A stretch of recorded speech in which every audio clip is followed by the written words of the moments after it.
मुनीर अहमद हमें ज्वाइन कर चुके हैं, माहिर माहौलियात हैं, उनसे भी बात करनी है। This is the main topic of the day for us, because हालात तो देख ही लिए मुनीर साहब।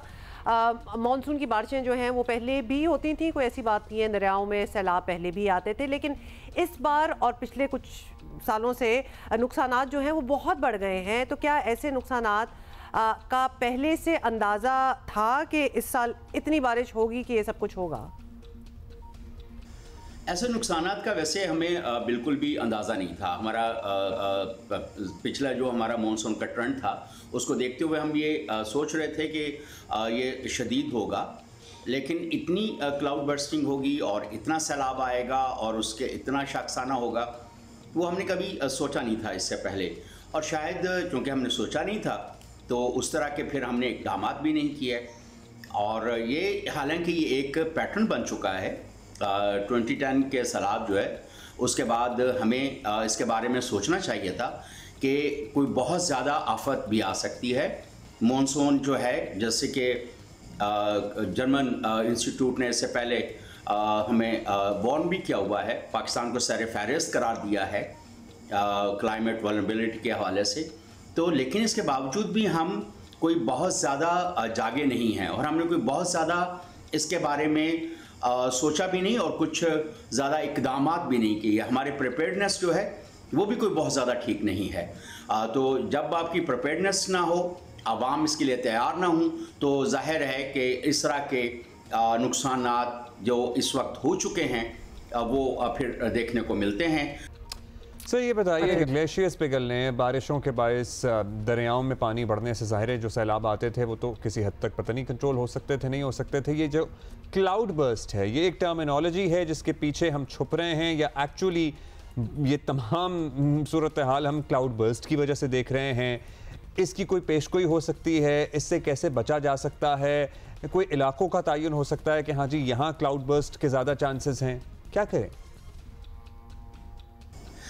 क्लाउड बर्स्ट एक ऐसा फिनोमिना है जिसके बारे में कोई आप बहुत प्रिसाइज फोरकास्ट जो है वो नहीं कर सकते, और आप ये भी नहीं बता सकते कि इसकी इंटेंसिटी क्या होगी।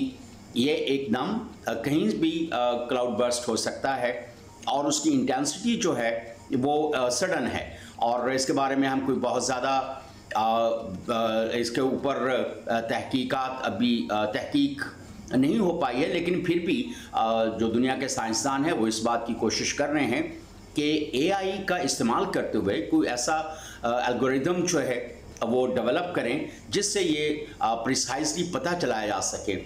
लेकिन बहुत गैर मुतवक्को रिजल्ट्स हैं क्लाइमेट इम्पैक्ट के, तो जाहिर है कि उसकी बुनियाद के ऊपर शायद हम बहुत जल्दी किसी नतीजे पर ना पहुँच सकें।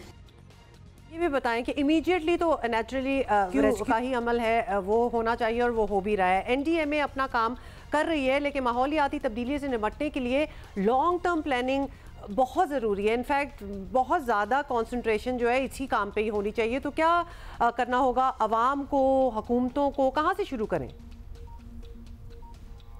देखिए, एनडीएमए जो है वो मुख्तलिफ जो इदारे हैं उनसे इतलात लेके उनको ज़ाहिर है कि असम्बल करते हैं, फिर उसके मुताबिक अपने अलर्ट्स जारी करते हैं जो उनके मुतल्लिका सूबों के अंदर जितने भी उनके इदारे हैं। लेकिन मुझे कहीं लगता है कि अलर्ट जो है या जो वो जारी करते हैं वो कोई बहुत ज़्यादा आवाम तक कम्युनिकेट नहीं हो पाता, और इसकी हमें आवाम तक रसाई को ज़्यादा बेहतर बनाना होगा। सबसे पहला अमल तो ये है, जैसे मैंने पहले अर्ज़ किया कि हमारे यहाँ अर्ली वार्निंग सिस्टम्स जो हैं वो उस तरह से मुस्तहकम नहीं है, उनको हमें मुस्तहकम करना पड़ेगा। और उसमें जो हमारे पास वेदर की फोरकास्ट आती है, मौसम की जो फोरकास्ट आती है, उसको हमें लेके बहुत संजीदा इक़दामात करने पड़ेंगे।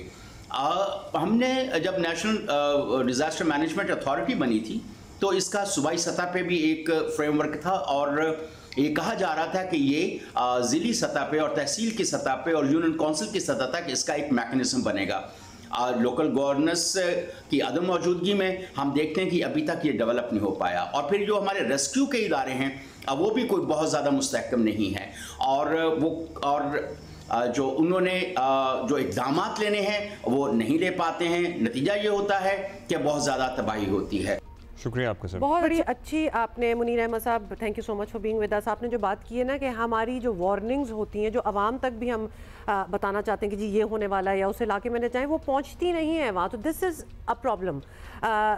एक छोटा सा कंपैरिजन दे दूं, वो जो ज़ैनब अलर्ट जो शुरू हुआ था बच्चों के हवाले से, आपको पता है कि हरासमेंट के हवाले से, और बच्चा मिसिंग हो तो वो अलर्ट जो है SMS सबको जाए, वो कितना अच्छा काम था। बहुत महदूद हद तक उसने काम किया। तो हमें वी रियली नीड टू, ये कम्युनिकेशन जो है ना फॉर एनी इमरजेंसी जो होती हैं, हमें ज़रा ज़्यादा इफेक्टिवली इसका मैकेनिज्म निकालना। हम यूजुअली क्या होता है, वो जो अक्रॉस द कंट्री एक ही रिंगटोन चली जाती है ना, जिसमें एक पैगाम होता है, it also works, it is very effective. क्योंकि आप जब भी किसी को कॉल करेंगे, आप उस अच्छा इसको आप जियो टैग भी कर सकते हैं, उस इलाके के स्पेसिफिक भी कर सकते हैं कि इस इलाके में जब भी कोई किसी को कॉल करेगा उसे ये एक पैगाम जो है सुनने को मिलेगा कि यहाँ ना जाएं या घरों से निकलने में एहतियात बरतें, या आने वाले 3-4 दिनों में शदीद बारिशों का ख़तरा है या प्रेडिक्शन है या पेशगोई है। सो हम ये एक हर बार एक तरीका इस्तेमाल कर सकते हैं। तो लोगों को भी थोड़ा सा प्रोएक्टिव होना पड़ेगा, और ये सारी इंफॉर्मेशन इम्पार्ट करने का मैकेनिज्म जो है इसको भी थोड़ा सा ज़्यादा